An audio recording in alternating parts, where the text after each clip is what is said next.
हे कशें आसा इवन दो म्हणजे हांव इरिगेशन एक्टाच्याच सांगना in mining act also already हांवें इरिगेशन डिपार्टमेंटाक इन्स्ट्रक्शन्स दिला की पयलीं तांच्यांनी कितें आसलें refilling of mines closure of mines हितूर तांच्यांनी म्हटलेलें की सगळीं लिजां परत आसा तशी रिफील करा आनी बंद करा.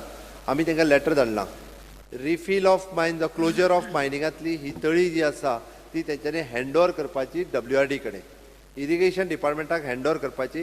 Hence for they will take the protection म्हणजे ताका प्रोटेक्शन वॉल घालपाचो आनी ही wall reservoir for the water म्हणून यूज करपाचें. आमी ऑलरेडी स्टेट लेवलाचेर we have taken a decision. आमी डिसिजन घेतला but we need the central permission from the central act.